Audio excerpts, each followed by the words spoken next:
Na manhã chuvosa de 3 de novembro de 1868, um silêncio antinatural cobria as terras do Engenho da Cruz, localizado no coração do recôncavo baiano. Para quem conhecia a rotina daquela fazenda, o silêncio era mais aterrorizante do que qualquer grito. O Engenho da Cruz era uma máquina de barulho perpétuo, o ranger das moendas de cana, o estalo dos chicotes, o canto triste dos escravizados nos canaviais e as gargalhadas constantes que vinham da varanda da casa grande. Mas naquela manhã, sob um céu cinza que parecia pesar toneladas, nada se movia. As chaminés da usina de açúcar estavam frias.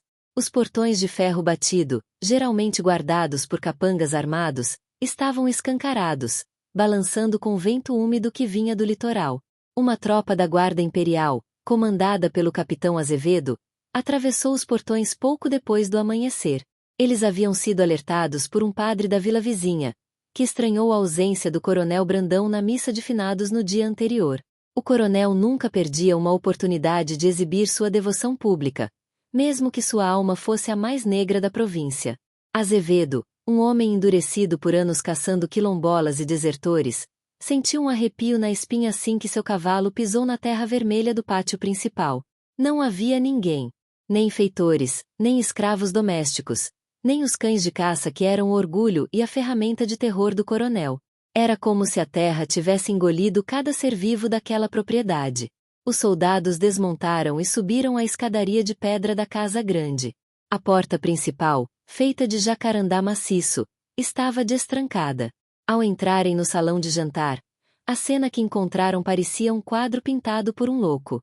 A mesa estava posta para um banquete luxuoso. Castiçais de prata com velas que haviam queimado até o fim, deixando poças de cera endurecida sobre a toalha de linho importado. Garrafas de vinho francês abertas, respirando há horas. Pratos de porcelana com restos de fazão e leitão assado, intocados ou deixados pela metade. 9 cadeiras estavam afastadas da mesa, como se os convidados tivessem se levantado apressadamente ou, simultaneamente. Mas não havia sinais de luta. Nenhuma cadeira quebrada, nenhum vidro estilhaçado, nenhuma gota de sangue no tapete persa. Apenas o vazio. O coronel Brandão e seus 8 convidados de honra, a elite intocável da região, homens que decidiam quem vivia e quem morria com o estalar de dedos, haviam desaparecido no ar. O capitão Azevedo ordenou uma busca imediata. Enquanto seus homens vasculhavam os quartos e a senzala vazia, um jovem soldado correu até a varanda dos fundos, pálido e com os olhos arregalados de terror. Ele chamou o capitão, incapaz de formular palavras, apenas apontando para o jardim que ficava entre a casa e o antigo cemitério da fazenda. Lá fora, sob a chuva fina que transformava o solo em lama, a paisagem havia sido alterada. O jardim de rosas, cuidado obsessivamente pela falecida esposa do coronel, não existia mais. No lugar das flores, havia 9 montículos de terra fresca, perfeitamente alinhados, geometricamente precisos. Não havia cruzes, nem pedras, nem nomes. Apenas a terra revolvida, escura e úmida. Azevedo caminhou até lá, suas botas afundando no barro. Ele já tinha visto muitas covas em sua vida, mas aquelas eram diferentes. Elas emanavam uma aura de punição, não de descanso. E então, ele viu. O montículo central, o maior deles, moveu-se. Foi um movimento sutil, apenas a terra deslizando um pouco para o lado, mas foi inconfundível. Depois, o montículo da esquerda tremeu. O capitão recuou, levando a mão à espada por instinto. Tragam as pás, ele gritou, sua voz falhando pela primeira vez em anos. Tragam as pás agora. Eles não estão mortos. Para compreender o horror absoluto que a Guarda Imperial estava prestes a desenterrar naquele jardim, e como 9 dos homens mais poderosos e perigosos do Império acabaram plantados como sementes em sua própria terra, precisamos voltar no tempo. Precisamos entender a arquitetura do mal que governava o Engenho da Cruz e conhecer o homem invisível que a desmontou tijolo por tijolo. O ano de 1868 foi marcado por um calor opressivo na Bahia. O ar era tão denso que parecia sólido, carregado com o cheiro doce e enjoativo do melaço fervendo. O Engenho da Cruz prosperava, mas era uma prosperidade construída sobre ossos. O dono, Coronel Inácio Brandão, não era apenas um latifundiário rico, ele era um monstro refinado. Diferente de outros senhores que delegavam a crueldade aos feitores, Brandão sentia um prazer quase acadêmico na administração da dor. Ele mantinha registros detalhados de punições em um livro de capa de couro preto, anotando a resistência física de cada escravizado como se estivesse catalogando a durabilidade de ferramentas agrícolas. Brandão não agia sozinho. Ele era o líder não oficial de uma fraternidade sombria conhecida na região apenas como o Sindicato. Eram 9 homens. 9 senhores de engenho, juízes corruptos e traficantes de escravos que haviam enriquecido desafiando a Lei Eusébio de Queiroz, que proibia o tráfico transatlântico. Eles se reuniam mensalmente no Engenho da Cruz, não apenas para beber e jogar cartas, mas para reafirmar seu pacto de poder. Eles protegiam os segredos uns dos outros. Se um escravo morria sob tortura na fazenda do juiz Valadares, o coronel Brandão providenciava o desaparecimento do corpo. Se o comendador Santos precisava silenciar uma testemunha, o sindicato resolvia.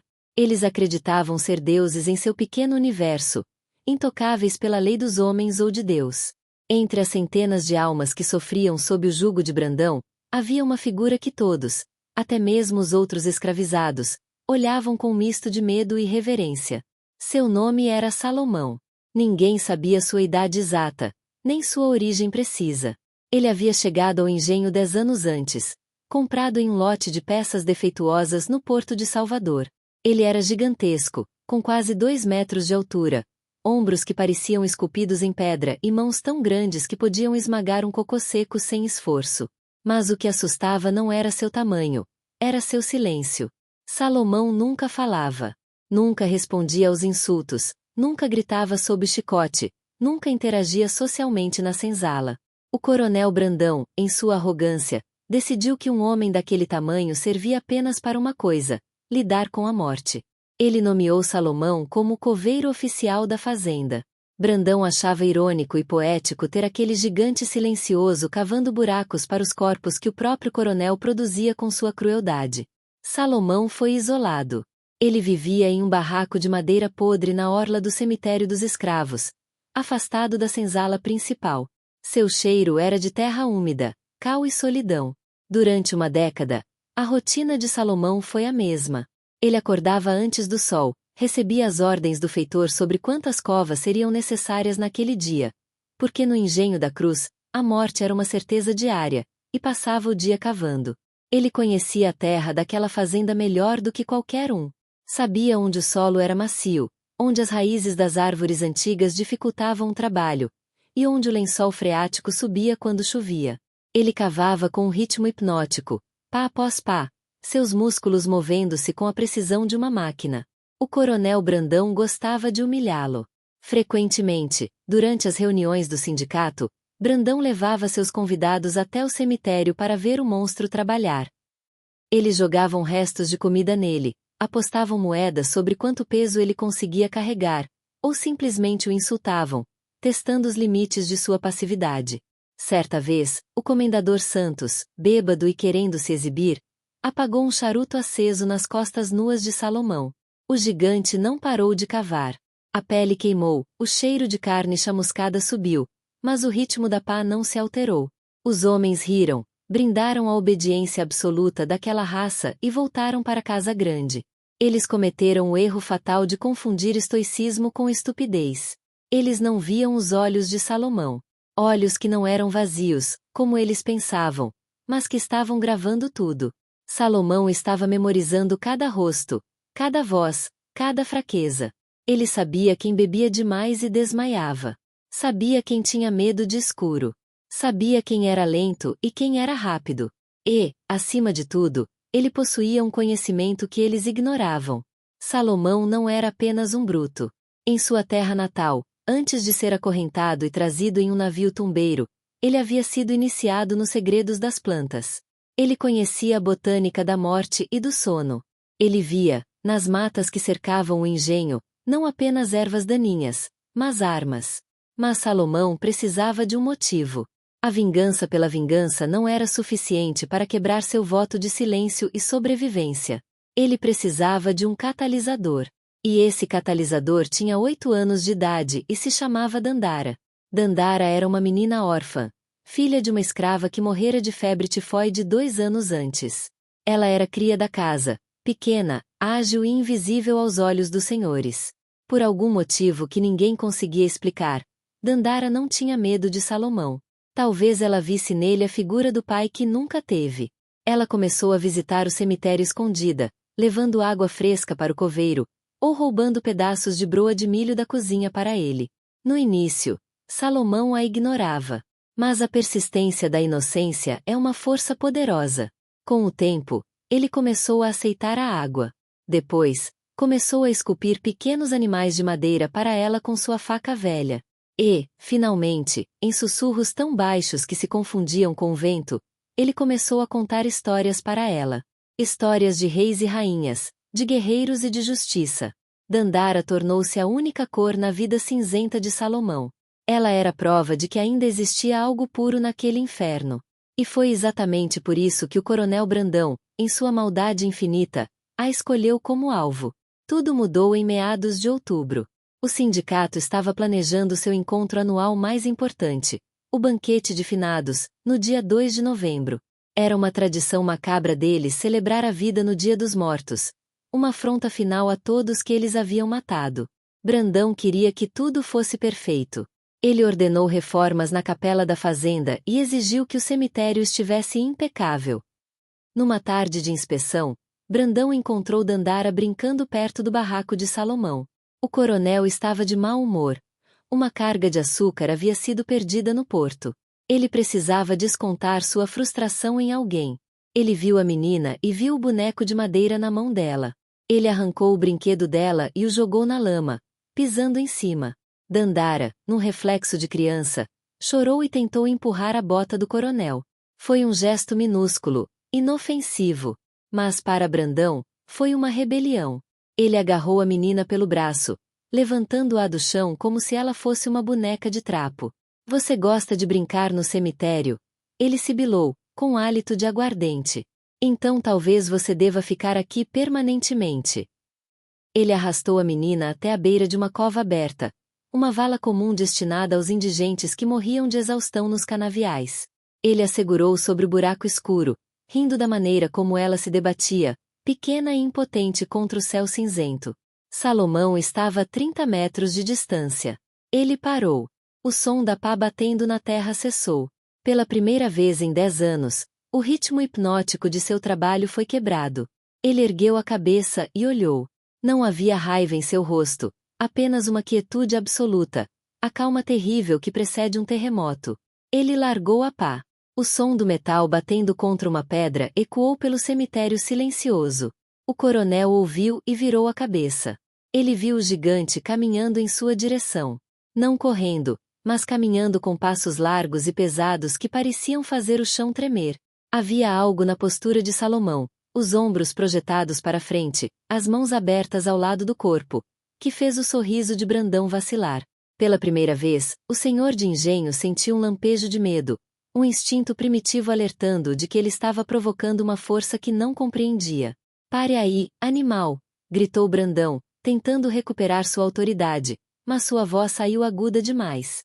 Ele soltou Dandara, que caiu na grama úmida, chorando e segurando o braço machucado. O coronel sacou o chicote de couro cru que sempre carregava no cinto. Salomão não parou.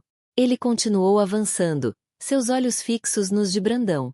O coronel estalou o chicote. O couro rasgou o ar e atingiu o peito no de Salomão, abrindo um corte superficial. O gigante nem piscou. Ele deu mais um passo. Brandão recuou, tropeçando em uma raiz. O medo agora era real. Ele levou a mão ao coldre da pistola. Mas antes que a situação escalasse para um assassinato, 3 feitores que estavam supervisionando o corte de lenha próximo correram, alertados pelos gritos. Eles se lançaram sobre Salomão. Eram homens fortes, armados com porretes de madeira. Foi preciso os 3, batendo com toda a força, para fazer o gigante cair de joelhos. Mesmo assim, ele não revidou. Ele apenas ficou ali, de joelhos na lama, olhando para Dandara para garantir que ela estava segura, enquanto os golpes choviam sobre suas costas e cabeça. O coronel Brandão, recuperando a coragem assim que viu o escravo subjugado, aproximou-se, ofegante e furioso pela humilhação de ter sentido medo. Ele chutou o rosto de Salomão, quebrando o nariz do coveiro. O sangue jorrou, misturando-se à terra. Você acha que pode me desafiar?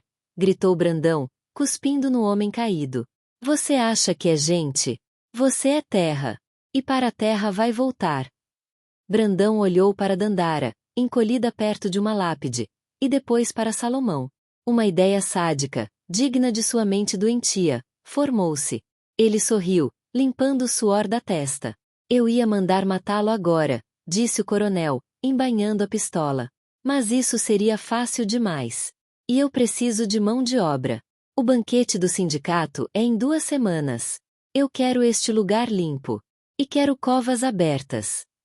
Ele se inclinou perto do ouvido de Salomão, que respirava com dificuldade. Você gosta de cavar?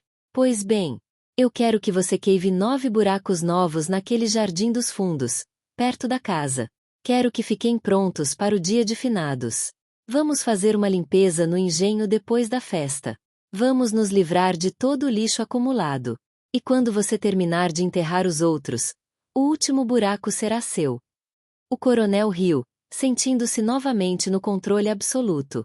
Ele ordenou que os feitores deixassem Salomão ali e arrastou sua bota pela lama, saindo do cemitério com a arrogância de um rei. Salomão ficou deitado no chão por muito tempo, ouvindo a chuva começar a cair. Dandara rastejou até ele, chorando baixinho, e usou a barra de seu vestido sujo para limpar o sangue do rosto dele. Eles vão te matar, Salomão, ela sussurrou. Nós temos que fugir. Salomão sentou-se lentamente. Seu corpo doía, mas sua mente estava límpida, afiada como uma lâmina recém-amolada. Ele olhou para a menina, tocou levemente o rosto dela com sua mão enorme e calejada, e depois olhou para a casa grande, que brilhava ao longe com as luzes dos candelabros. Ele se levantou. Pegou a pá que havia caído. Não vamos fugir, pequena, ele disse, sua voz rouca soando como pedras rolando no fundo de uma caverna. Foi a primeira vez que Dandara ouviu ele falar uma frase completa em anos. Fugir é para quem tem medo. Nós vamos trabalhar. Ele olhou para o local que o coronel havia indicado. 9 covas. O coronel queria 9 buracos para descartar o lixo após a festa. Salomão obedeceria. Ele cavaria os 9 buracos. Mas ele decidiria o que seria colocado dentro deles. Naquela noite, sob a tempestade que desabava sobre a baía, Salomão não voltou para seu barraco para dormir. Ele foi para a mata fechada que circundava a propriedade. Ele não estava procurando lenha. Ele estava procurando ingredientes. O tempo da submissão havia acabado. O tempo da colheita havia chegado. E o coronel Brandão, sem saber, havia acabado de encomendar seu próprio funeral. A mata atlântica que cercava o engenho da Cruz era um labirinto verde e hostil para quem não a conhecia. Espinhos, cobras surucucu, onças e precipícios aguardavam os incautos. Mas para Salomão, aquela floresta era um templo.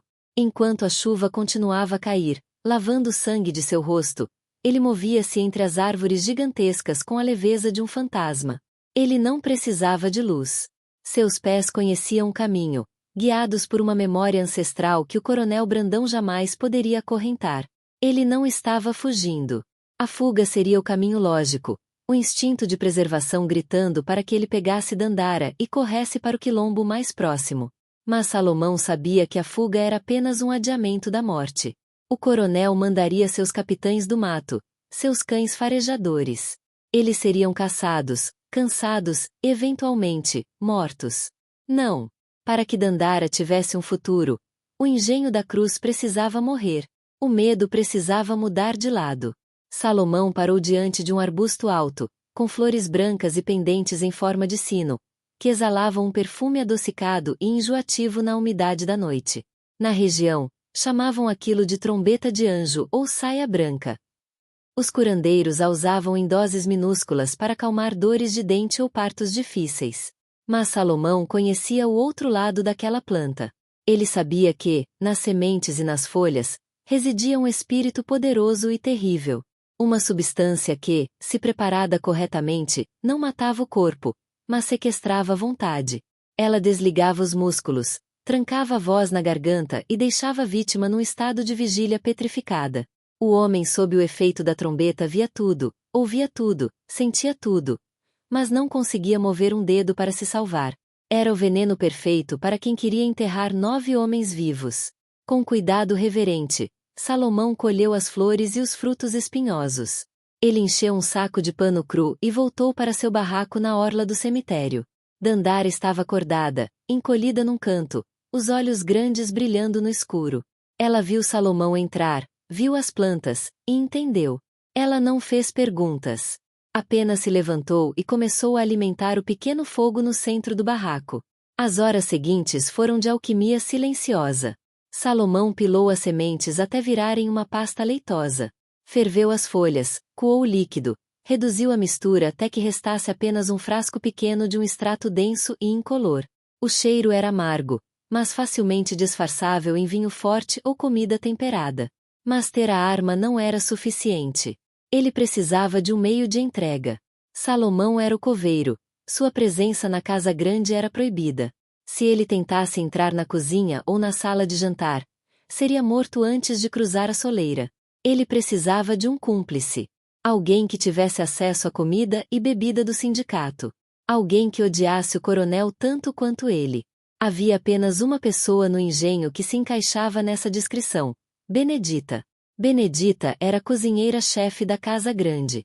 Uma mulher de 50 anos, com mãos queimadas pelo fogão a lenha e um rosto que parecia esculpido em ébano. Ela era famosa por seus quitutes, que o coronel adorava exibir aos convidados. Mas o que o coronel ignorava, em sua cegueira arrogante, era a história de Benedita. 5 anos antes, Brandão havia vendido os 3 filhos dela para um mercador de escravos do Rio de Janeiro, separando a família para pagar uma dívida de jogo. Benedita implorou de joelhos. Brandão riu e disse que ela podia fazer outros. Desde aquele dia, Benedita cozinhava com ódio. Ela cuspia na sopa do coronel. Ela urinava no café dele. Pequenas vinganças invisíveis que mantinham sua sanidade, mas que nunca foram suficientes para saciar sua sede de justiça.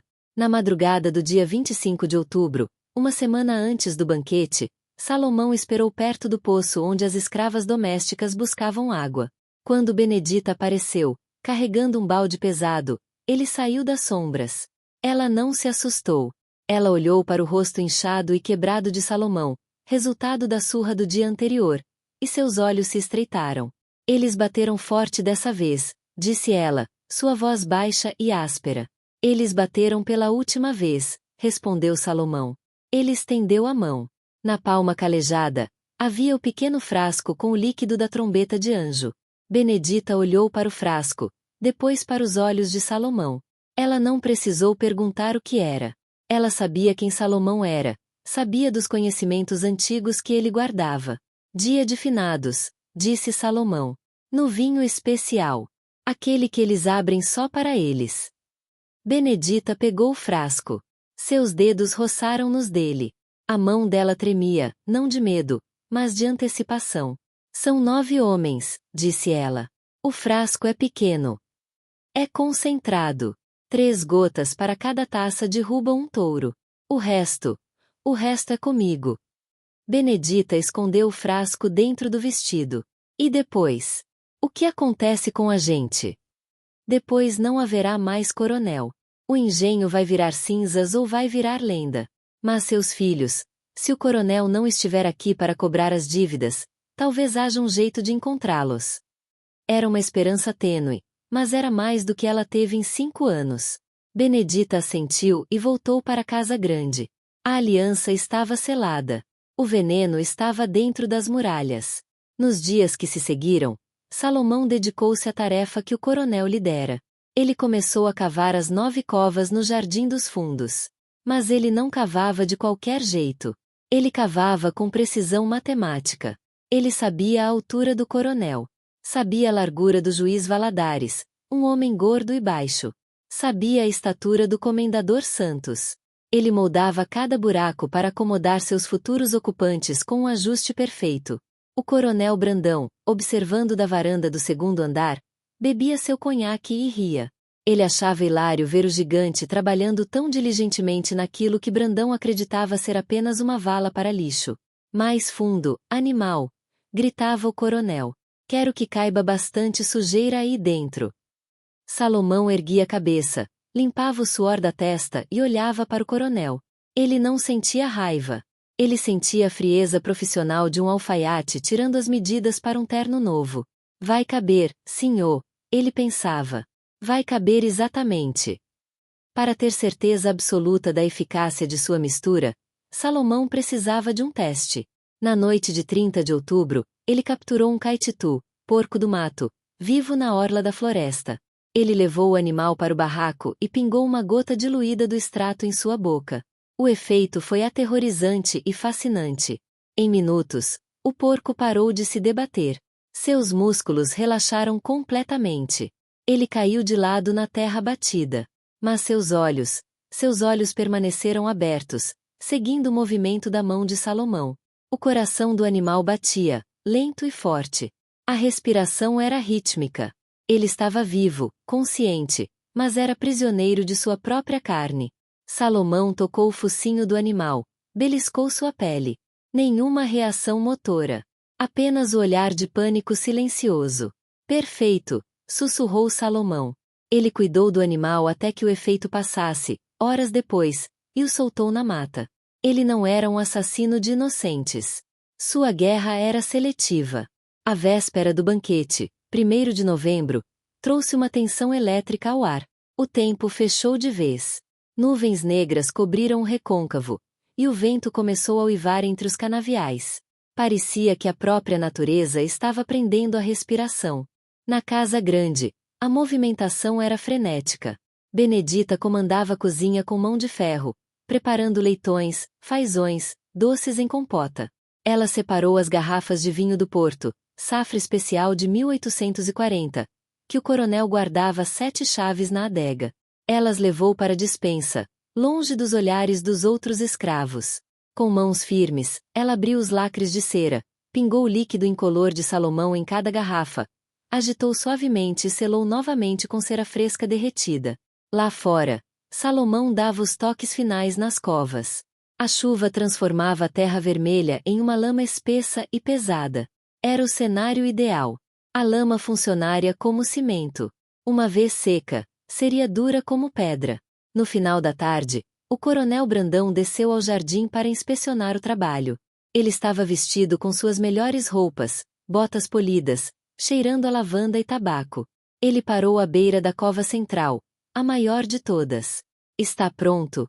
Perguntou ele, chutando um torrão de terra para dentro do buraco. Salomão estava dentro da cova, com a lama até a cintura, alisando as paredes do buraco. Ele olhou para cima, para as botas do coronel. Está pronto, senhor, respondeu Salomão. Sua voz ecoou estranhamente vinda de dentro da terra. Bom. Amanhã, depois do jantar, meus convidados e eu viremos aqui. Vamos trazer algumas coisas para você enterrar. Esteja aqui. E esteja sóbrio. Eu estarei aqui, senhor. Esperando. O coronel sentiu um arrepio inexplicável.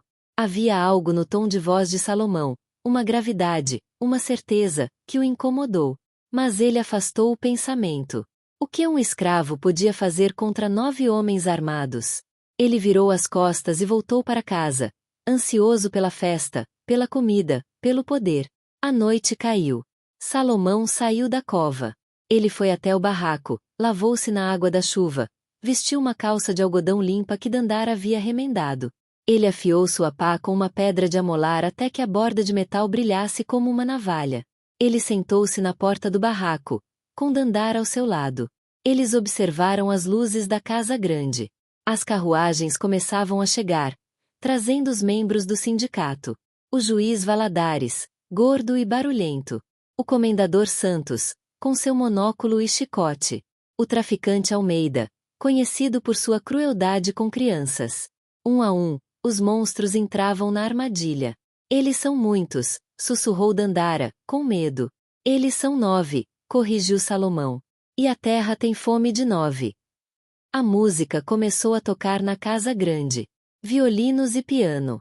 Risadas altas. O cheiro de carne assada descia com o vento. O banquete havia começado. Salomão permaneceu imóvel, uma estátua de paciência na escuridão. Ele sabia que o veneno levaria tempo. Ele precisava esperar o momento exato, o intervalo entre o brinde e a queda. Dentro da sala de jantar, Benedita entrou com a bandeja de prata. Sobre ela, as garrafas de vinho especial. O coronel Brandão bateu palmas, pedindo silêncio. Meus amigos, disse Brandão, levantando-se. Hoje celebramos mais um ano de prosperidade. Mais um ano em que mostramos a essa província quem realmente manda. Benedita, sirva o vinho. Benedita serviu. Taça por taça. O líquido vermelho escuro, batizado com a fúria da floresta, encheu os cristais. Ela serviu o juiz. Serviu o comendador. E, por último, serviu o coronel Brandão. Ela recuou para as sombras, segurando a bandeja contra o peito para esconder as batidas frenéticas de seu coração. A ordem natural das coisas, brindou Brandão. A ordem, responderam os 8 homens. Eles beberam. Todos eles. Até a última gota. Salomão, lá fora, na chuva, levantou-se. Ele pegou sua pá. Era hora de ir para a festa. O vinho desceu pelas gargantas dos 9 homens como veludo quente. Era uma safra encorpada, com notas de madeira e frutas escuras, forte o suficiente para mascarar o leve amargor residual do extrato da trombeta de anjo. O coronel Brandão limpou os lábios com guardanapo de linho e sorriu, sentindo o calor do álcool se espalhar pelo peito. Ele olhou ao redor da mesa. Seus companheiros do sindicato estavam relaxados, rindo, com os rostos corados pela lareira e pela bebida. O juiz Valadares contava uma anedota vulgar sobre um julgamento recente, gesticulando com um charuto aceso. O comendador Santos palitava os dentes, satisfeito com o leitão assado. Por 10 minutos, o engenho da Cruz foi o retrato da onipotência. Eles falavam sobre política, sobre o preço do açúcar e sobre a necessidade de endurecer as leis contra fugas de escravos. Eles planejavam o futuro, sem saber que o futuro deles já havia sido cancelado. O primeiro sinal de que algo estava errado veio do juiz Valadares. Ele estava no meio de uma frase, rindo de sua própria piada, quando sua voz começou a se arrastar. As palavras ficaram pastosas, colando no céu da boca. Ele franziu a testa, confuso, e tentou levar a taça de vinho à boca novamente. Sua mão tremeu violentamente. Os dedos, antes firmes, recusaram-se a obedecer ao comando de segurar o cristal. A taça escorregou, bateu na borda da mesa e estilhaçou-se no chão. O som do vidro quebrando cortou a conversa. Cuidado, Valadares, zombou o coronel Brandão. Não me diga que já está bêbado com a primeira garrafa. Brandão tentou rir, mas o som morreu em sua garganta. Ele sentiu uma estranha dormência nos lábios, como se tivesse recebido uma injeção de anestésico. Ele tentou franzir a testa, mas a pele do rosto parecia feita de gesso. O sorriso congelou em uma careta grotesca. Ao redor da mesa, o pânico começou a se instalar em câmera lenta. O comendador Santos tentou se levantar para ajudar o juiz, mas suas pernas cederam instantaneamente. Ele desabou de volta na cadeira, pesado como um saco de chumbo. Ele abriu a boca para gritar, mas nenhum som saiu, apenas um chiado rouco de ar escapando dos pulmões. A toxina de Salomão era uma obra-prima da botânica sombria. Ela não atacava o cérebro imediatamente. Ela atacava as conexões nervosas motoras. Ela cortava os fios que ligavam a vontade ao movimento. Os homens estavam perfeitamente conscientes. Eles podiam ver a sala girando levemente. Podiam ouvir a chuva batendo nas janelas. Podiam sentir o terror gelado subindo pelos pés e mãos. Mas eles eram prisioneiros dentro de seus próprios corpos. O coronel Brandão, com sua constituição de touro, lutou mais do que os outros. Ele agarrou a toalha de mesa com as mãos em garra, puxando pratos e talheres para o chão num estrépito de prata e porcelana. Ele tentou focar sua visão, que começava a turvar nas bordas. Ele olhou para a porta da cozinha, esperando ver Benedita, esperando gritar por ajuda. Ele viu Benedita. Ela estava parada na sombra do arco da porta, imóvel. Ela não corria para ajudar. Ela não parecia assustada. Ela estava observando com uma calma terrível, os braços cruzados sobre o peito. E, pela primeira vez, Brandão viu um sorriso no rosto daquela mulher. Não um sorriso de alegria, mas um sorriso de encerramento. Sua bruxa. Brandão tentou dizer, mas as palavras saíram como um gorgolejo ininteligível. Sua cabeça ficou pesada demais para o pescoço. O queixo caiu sobre o peito. Ele tentou levantar os olhos. A única coisa que ele conseguia mover eram os globos oculares. Ele olhou para seus companheiros. Era uma cena de pesadelo. 9 homens poderosos, sentados ou caídos em suas cadeiras, transformados em bonecos de cera. Alguns babavam. Outros tinham lágrimas de pânico escorrendo pelos rostos imóveis. O juiz Valadares tinha o charuto caído no colo, queimando o tecido caro de suas calças. Ele podia sentir o calor, podia sentir a pele queimando, mas não podia mover a mão para afastá-lo. O cheiro de lã e carne queimada começou a se misturar ao aroma do jantar. O silêncio caiu sobre a sala, quebrado apenas pela respiração irregular e forçada dos 9 homens e pelo tic-tac do grande relógio de pêndulo no canto. Então, a porta principal da casa grande se abriu. Não foi um arrombamento. A porta, destrancada, girou suavemente com o vento da tempestade. Uma rajada de ar frio e úmido entrou no salão, fazendo as chamas das velas dançarem e projetarem sombras longas e distorcidas nas paredes. Passos pesados ecoaram no assoalho de madeira. Tump, tump, tump. Passos molhados. Passos de alguém que trazia o peso da terra consigo. O coronel Brandão, com um esforço supremo de vontade, conseguiu girar os olhos para a entrada. Salomão estava lá. Ele era uma visão aterrorizante. O gigante estava encharcado, a água da chuva escorrendo de seus ombros largos e nus. Sua calça de algodão estava coberta de lama vermelha até os joelhos. Em uma mão, ele segurava a pá, a lâmina de metal brilhando à luz das velas. Na outra, ele segurava um rolo de corda grossa de sisal. Ele não parecia um homem. Parecia uma entidade elemental, moldada do barro e da fúria da tempestade, que havia invadido o mundo civilizado e frágil dos senhores de engenho. Salomão entrou na sala. Ele não correu. Ele não gritou. Ele caminhou com a dignidade lenta de um rei entrando em sua sala do trono. Ele parou diante da mesa e olhou para os 9 homens paralisados. Seus olhos escuros passaram de rosto em rosto, avaliando o efeito do veneno. Ele viu o pânico vítreo nos olhos do comendador Santos. Viu o desespero mudo do traficante Almeida. Finalmente, ele olhou para o coronel Brandão. Salomão aproximou-se da cabeceira da mesa.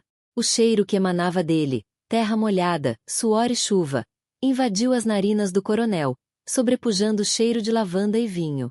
Salomão inclinou-se para a frente, ficando com o rosto a centímetros do rosto paralisado de seu senhor.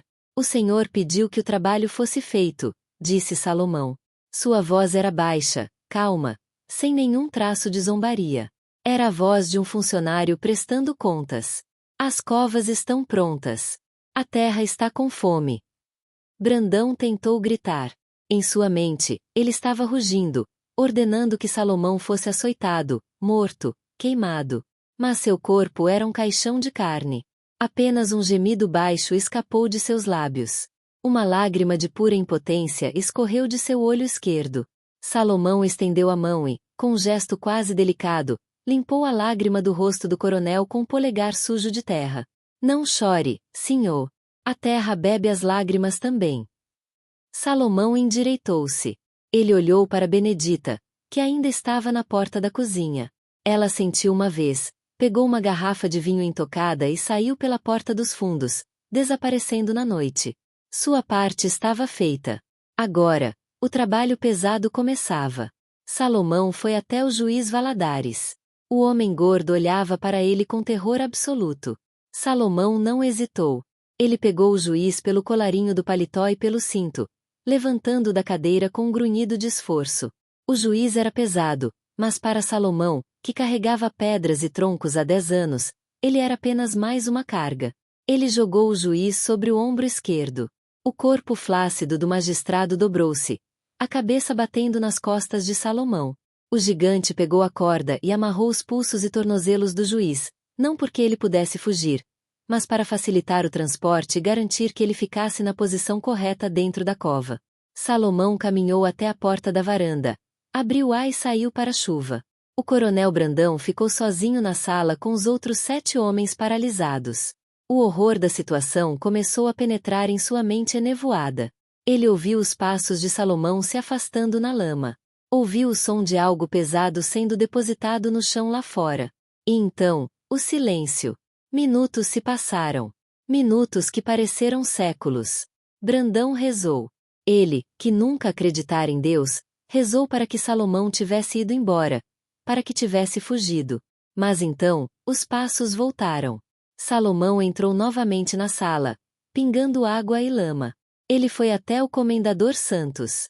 Repetiu o processo. Levantou, jogou no ombro, amarrou, saiu. Era um ritual macabro e metódico. Um a um, os membros do sindicato foram removidos da mesa. A sala foi se esvaziando. As cadeiras vazias ficavam como testemunhas mudas do julgamento que estava acontecendo. Brandão, sentado na cabeceira, foi deixado por último. Ele teve que assistir a tudo. Ele teve que ver seus amigos, seus cúmplices, serem carregados como sacos de lixo. Ele teve tempo para pensar em cada chicotada que ordenara, em cada família que separara, em cada vida que destruíra. O veneno não apenas paralisava o corpo, ele parecia aguçar a memória. Brandão viu os rostos de suas vítimas flutuando na luz das velas. Finalmente, restou apenas ele. Salomão voltou para a sala pela 9ª vez. Ele estava ofegante agora, o suor misturando-se à chuva em sua pele. Ele parou diante do coronel. Chegou a sua vez, senhor, disse Salomão. Ele não foi bruto com Brandão. Havia uma solenidade no momento. Ele levantou o coronel da cadeira. Brandão sentiu seu corpo sair do chão. Sentiu a força bruta dos braços de Salomão. Ele foi jogado sobre o ombro do gigante. O mundo virou de cabeça para baixo. Ele viu o chão de madeira polida, viu os pés descalços e sujos de Salomão. Salomão apagou as velas da mesa com um sopro, mergulhando a sala na penumbra, iluminada apenas pelos relâmpagos lá fora. Ele carregou o coronel para fora da casa grande, descendo os degraus da varanda. A chuva fria atingiu o rosto de Brandão como um choque elétrico, mas ele não conseguia tremer. Ele sentiu o cheiro da terra molhada ficando mais forte. O cheiro do seu próprio jardim. Salomão caminhou pela lama até chegar à linha de covas. 8 delas já estavam ocupadas. 8 cabeças projetavam-se da terra, os corpos enterrados na vertical. Os olhos dos homens estavam abertos, piscando freneticamente sob a chuva, olhando para o nada. Salomão parou diante da cova central. A maior. A mais profunda. Ele colocou o coronel no chão, à beira do buraco. Brandão olhou para dentro. Era escuro, úmido e estreito. Parecia uma boca esperando para engoli-lo. Salomão pulou para dentro da cova. Ele olhou para cima e puxou o coronel pelos pés. Brandão deslizou para dentro do buraco, a lama fria envolvendo suas pernas, sua cintura, seu peito. Salomão o ajeitou, garantindo que ele ficasse em pé, apoiado contra as paredes de terra compactada. O gigante saiu da cova com um salto ágil. Agora, Brandão estava enterrado até o peito. Ele estava no mesmo nível do chão.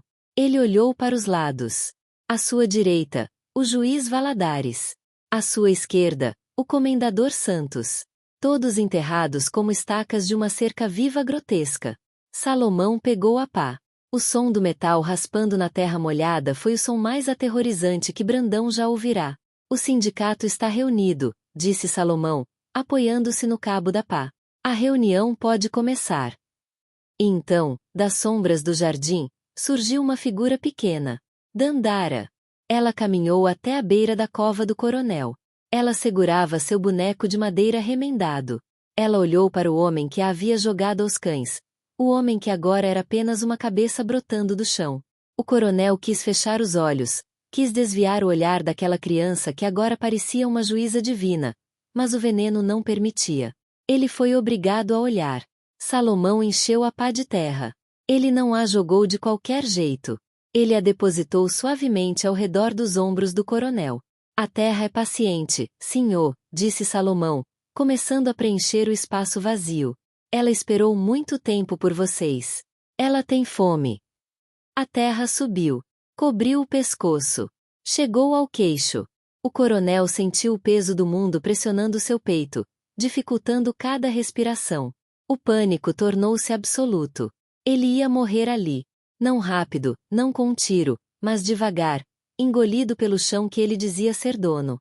Salomão parou quando a terra chegou ao lábio inferior do coronel. Ele compactou o solo ao redor da cabeça com as mãos, garantindo que Brandão não pudesse mover nem 1 milímetro do pescoço. Agora, apenas as 9 cabeças estavam visíveis no jardim. 9 troféus macabros sob a tempestade. Salomão largou a pá. Ele se agachou na frente de Brandão uma última vez. Nós não vamos matar vocês agora, sussurrou Salomão. A morte é muito rápida. Vocês vão ficar aqui. Vão sentir a chuva. Vão sentir o frio. Vão ver o sol nascer amanhã. Vão ter tempo para pensar.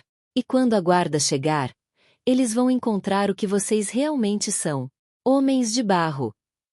Salomão levantou-se. Ele pegou a mão de Dandara. Vamos, pequena. O trabalho acabou. Eles viraram as costas para os 9 homens enterrados.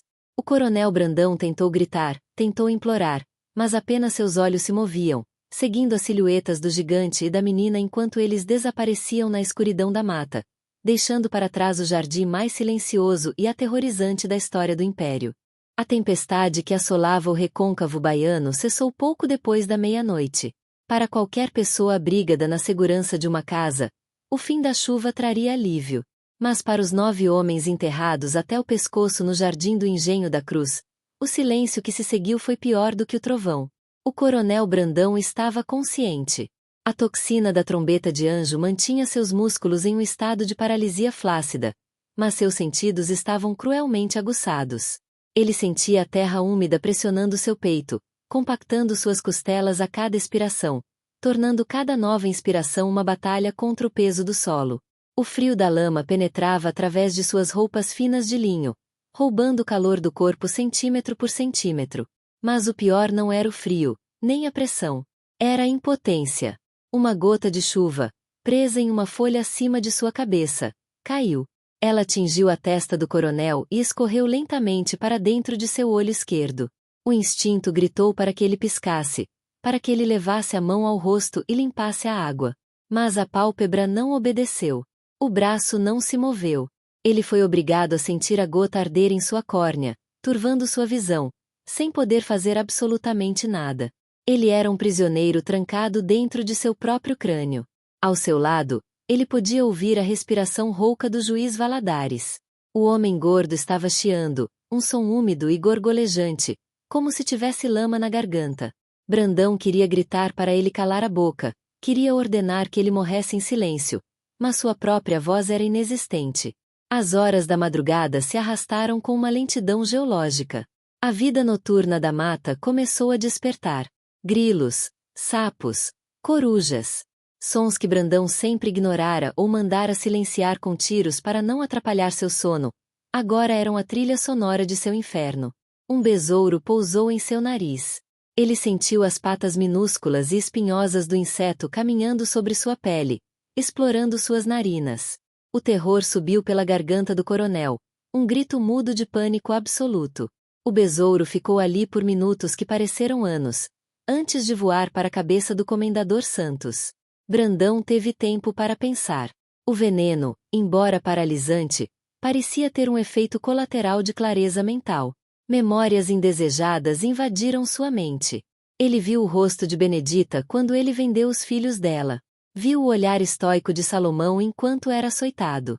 Viu a pequena Dandara sendo jogada aos cães. Ele percebeu, com um horror gélido, que Salomão não queria apenas matá-los. Se quisesse, teria cortado suas gargantas na sala de jantar. Não. Salomão queria que eles sentissem o que era ser coisa. O que era ser parte da terra, sem voz, sem vontade, sujeito aos caprichos da natureza. Ele os havia transformado naquilo que eles mais desprezavam, propriedade imóvel. Quando o céu começou a clarear no leste, pintando as nuvens de roxo e cinza, a esperança surgiu no coração de Brandão. O amanhecer traria os trabalhadores. Alguém os encontraria. O feitor-chefe, Matias, viria procurá-lo. Mas o sol nasceu e ninguém veio. O engenho estava deserto. Salomão e Dandara não apenas fugiram, eles deviam ter libertado ou afugentado os outros escravos domésticos. O silêncio da manhã era quebrado apenas pelo canto dos pássaros, que pousavam nas cabeças dos homens enterrados como se fossem tocos de madeira podre. O sol tropical, que Brandão tanto amava ver brilhar sobre seus canaviais, tornou-se um novo torturador. À medida que a manhã avançava, o calor aumentava. A lama começou a secar e endurecer ao redor de seus pescoços, apertando como um colar de concreto.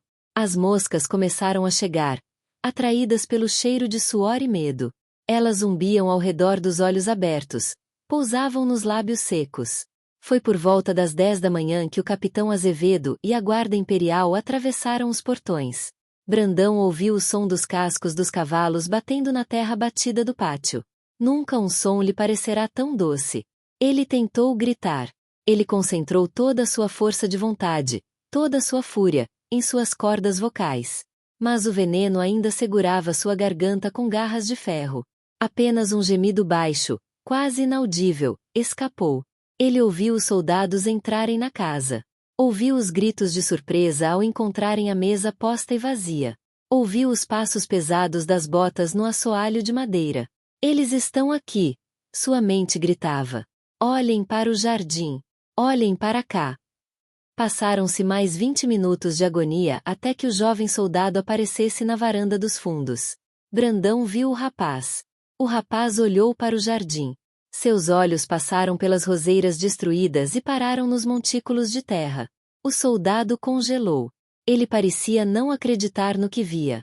9 cabeças humanas brotando do chão como repolhos grotescos. Brandão viu o horror no rosto do rapaz. Ele tentou fazer contato visual, tentou mover os olhos freneticamente para mostrar que estava vivo. O soldado gritou: "Capitão! Pelo amor de Deus, capitão!" Azevedo correu para a varanda, seguido por meia dúzia de homens armados. Eles desceram as escadas correndo, as espadas desembainhadas, esperando uma emboscada. Mas quando chegaram à beira do jardim, pararam bruscamente. O cheiro era forte ali. Cheiro de terra, fezes e urina. Os corpos, sob o estresse extremo, haviam perdido o controle de suas funções biológicas dentro da terra. O capitão Azevedo aproximou-se da cova do coronel Brandão. Ele se agachou, olhando com incredulidade para o rosto sujo e queimado de sol do homem mais poderoso da região. "Coronel", sussurrou Azevedo. "O senhor está morto." Brandão reuniu o último resquício de força que lhe restava. O efeito da toxina estava começando a diminuir, muito lentamente, após 12 horas. Ele conseguiu fazer suas pálpebras tremerem. Ele conseguiu mover o lábio inferior 1 milímetro. "Estão vivos", gritou Azevedo, recuando como se tivesse visto um fantasma.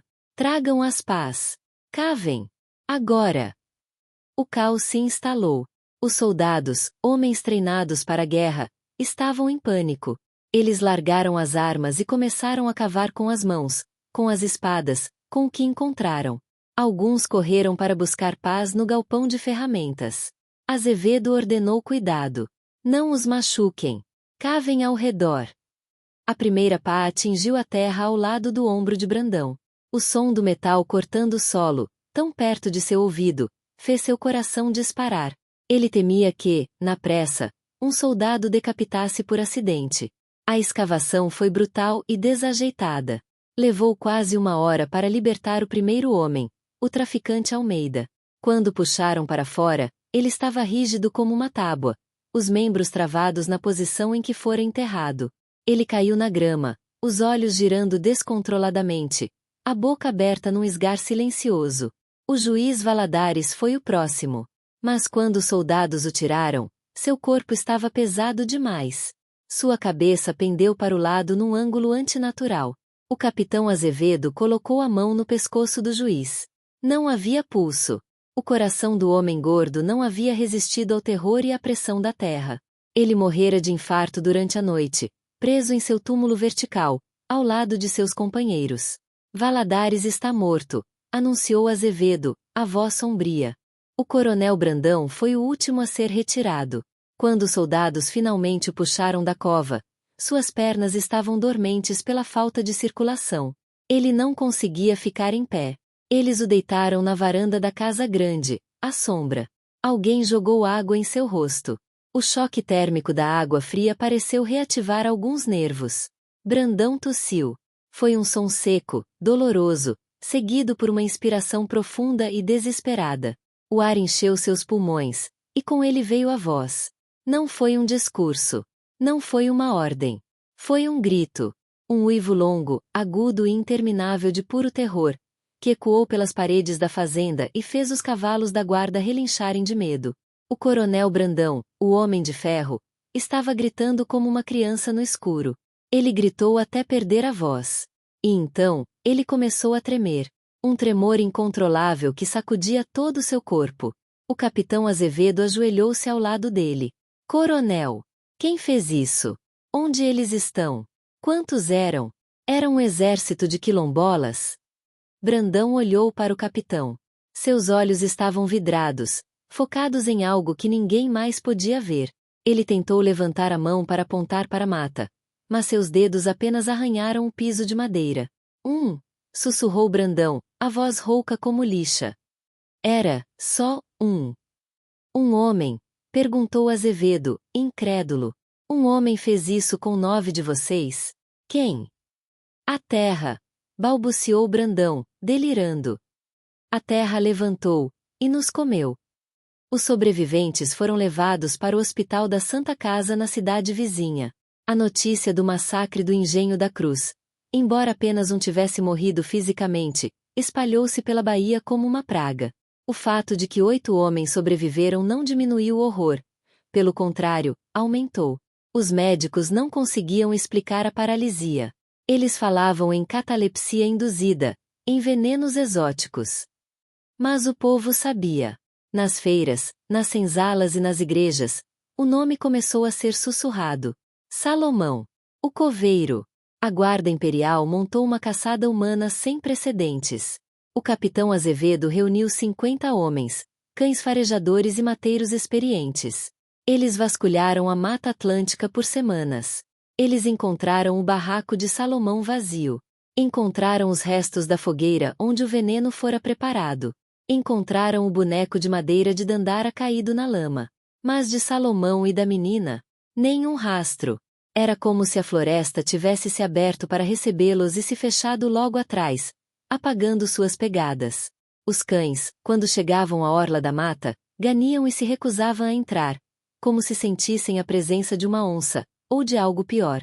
O coronel Brandão sobreviveu, mas o homem que saiu daquele buraco não era o mesmo que entrará. Ele recuperou os movimentos depois de 3 dias, mas nunca recuperou a alma. Ele se recusava a dormir no escuro. Mandou cimentar todo o Jardim dos Fundos, cobrindo a terra com uma camada grossa de pedra, aterrorizado com a ideia de que algo pudesse brotar dali novamente. Ele vendeu o Engenho da Cruz 6 meses depois, por uma fração do valor. Ele dizia que ouvia paz cavando à noite. Dizia que, quando o vento soprava, ouvia a voz de Salomão sussurrando: ainda falta um buraco. Brandão mudou-se para Salvador, vivendo recluso em um sobrado alto, longe de qualquer jardim ou terra nua. Mas a lenda de Salomão estava apenas começando. Enquanto a polícia procurava um fugitivo de carne e osso, o povo começava a construir um mito. Relatos começaram a surgir em diferentes partes do recôncavo. Um feitor cruel encontrado amarrado em uma árvore, com uma flor de trombeta de anjo no bolso. Um grupo de escravos libertados misteriosamente de uma corrente durante a noite, as fechaduras quebradas por mãos de força impossível. Diziam que Salomão não fugira para o norte, nem para o sul. Diziam que ele havia se tornado o guardião da mata. Que ele e a menina Dandara caminhavam pelas estradas à noite, ele com sua pá, ela com sua sabedoria, julgando aqueles que se achavam donos do mundo. O capitão Azevedo, frustrado e humilhado por nunca ter encontrado o gigante, escreveu em seu relatório final: o indivíduo conhecido como Salomão parece ter evaporado. Não há lógica em sua fuga. Um homem daquele tamanho não pode se esconder. A única conclusão possível é que ele contou com uma rede de apoio vasta e silenciosa, ou que, como dizem os supersticiosos, ele nunca foi totalmente humano. Mas a verdade era mais simples e mais poderosa. Salomão não era um espírito. Ele era um homem que havia decidido que a justiça não era algo que se pedia, mas algo que se cavava. E enquanto o coronel Brandão tremia em sua cama de luxo em Salvador, Salomão e Dandara estavam longe, muito longe, começando uma nova vida. Mas antes de desaparecerem completamente nas brumas da história, eles deixaram uma última mensagem. Uma mensagem que seria encontrada anos depois e que selaria o destino da lenda. O tempo, assim como a terra, tem o poder de cobrir tudo. As estações passaram sobre o recôncavo baiano.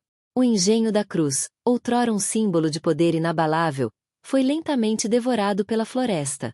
Sem a mão de ferro do coronel Brandão, a produção colapsou. Os novos proprietários, assombrados pelas histórias e pela dificuldade de conseguir mão de obra em um lugar com fama de maldito, abandonaram as terras.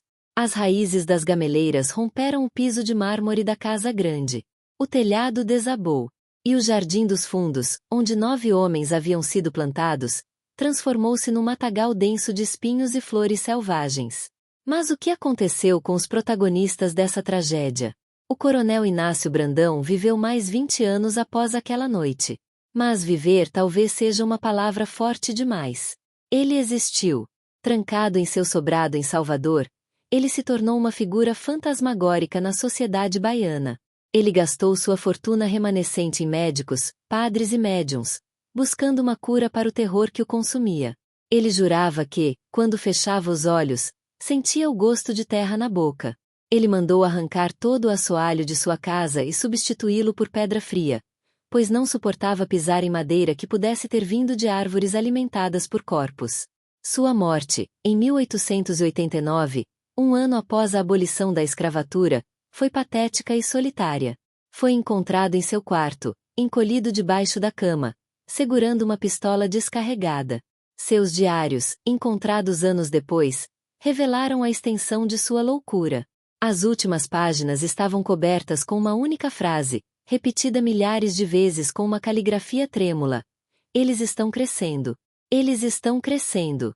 Eles estão crescendo. Brandão morreu acreditando que os homens que ele vira enterrados no jardim haviam germinado, e que um exército de barro viria buscá-lo. No fim, Salomão não precisou matá-lo. O medo fez o serviço. Quanto a Salomão e Dandara, a história oficial termina na Orla da Mata. A Guarda Imperial encerrou o caso como fugitivos não capturados, presumivelmente mortos na selva. Mas a história oficial é escrita com tinta. A história real é escrita com sangue e memória. Décadas depois, na região da Chapada Diamantina, longe do litoral e dos olhos da lei, surgiu uma comunidade próspera conhecida como Quilombo da Terra Preta. Era um lugar isolado, de difícil acesso, onde ex-escravizados viviam da agricultura e do garimpo. Os viajantes que passavam por lá falavam de um líder, um ancião gigantesco que, mesmo curvado pela idade, possuía uma força descomunal. Eles o chamavam de Pai Grande. Diziam que esse homem nunca falava, exceto para ensinar como cultivar a terra. Diziam que ele tinha cicatrizes profundas nas costas e um nariz quebrado que nunca fora consertado. E diziam que, ao seu lado, sempre estava uma mulher, a mãe Dandara, que era a voz da comunidade. Ela era a curandeira, a juíza e a guardiã das histórias. Em 1920, um antropólogo que estudava as comunidades quilombolas da Bahia visitou a Terra Preta. Ele registrou em suas anotações um fato curioso. No centro da vila, não havia uma igreja, nem uma estátua de santo. Havia um jardim. Um jardim perfeitamente cuidado, cercado por pedras, onde nada era plantado. Quando ele perguntou a Dandara, já uma senhora de cabelos brancos, por que aquele pedaço de terra fértil estava vazio, ela sorriu enigmaticamente e respondeu: "Não está vazio, moço. Está cheio de memória. Nós deixamos a terra descansar aqui, para que ela nunca precise comer gente de novo." O antropólogo também notou que, na parede da casa de Dandara, pendurada como um troféu ou uma relíquia sagrada, havia uma pá antiga, enferrujada pelo tempo, mas com cabo de madeira polido pelo uso. Ele perguntou se era uma ferramenta de trabalho. Dandara tocou a pá com reverência e disse: "Não. É uma ferramenta de justiça. Foi com ela que meu pai cavou a nossa liberdade." Salomão faleceu em 1924, dormindo, sentado em sua cadeira de balanço, olhando para as montanhas. Dizem que seu enterro foi o maior que a região já viu. Centenas de pessoas vieram de todos os cantos. Mas, seguindo seu último desejo, ele não foi enterrado em um caixão. Ele pediu para ser envolto apenas em um lençol de algodão branco e colocado diretamente na terra. Sem lápide, sem nome. Eu sou da terra. Ele teria dito a Dandara antes de partir. E para a terra volto como amigo, não como prisioneiro. A lenda do escravo que enterrou 9 senhores vivos sobreviveu ao tempo. Ela se tornou um conto de advertência para os poderosos e um hino de esperança para os oprimidos. Ela nos ensina que a tirania, por mais sólida que pareça, é construída sobre um solo instável. O coronel Brandão e o sindicato acreditavam que eram os donos do mundo, que podiam dispor de vidas humanas como bem entendessem. Mas eles esqueceram a lição mais básica da natureza. Tudo o que se planta, colhe. Eles plantaram dor, plantaram morte, plantaram terror. E, no final, foram colhidos pela mesma mão que tentaram quebrar. Em 1995, arqueólogos que escavavam as ruínas do antigo engenho da Cruz fizeram uma descoberta perturbadora. Ao limparem a área onde ficava o Jardim dos Fundos, encontraram vestígios químicos no solo. Altas concentrações de alcaloides de Brugmansia suaviolens. A trombeta de anjo. A ciência confirmou o que a lenda dizia. Aquele solo havia sido encharcado com veneno e medo. Eles também encontraram, enterrado fundo na lama, um objeto que havia resistido ao tempo. Um botão de ouro maciço, com o brasão do Império, que pertencia à farda do juiz Valadares. O botão estava amassado, como se tivesse sido esmagado por uma pressão imensa. Era prova física de que, naquela noite de 1868, a hierarquia social do Brasil foi invertida. Por 12 horas, os juízes foram réus, os senhores foram escravos, e o coveiro foi rei. A história de Salomão e Dandara permanece como uma cicatriz na paisagem da história brasileira. Uma cicatriz que nos lembra que a justiça nem sempre veste toga ou carrega uma espada. Às vezes, ela carrega uma pá. Às vezes, ela chega em silêncio, no meio de uma tempestade, e espera pacientemente que você termine seu vinho.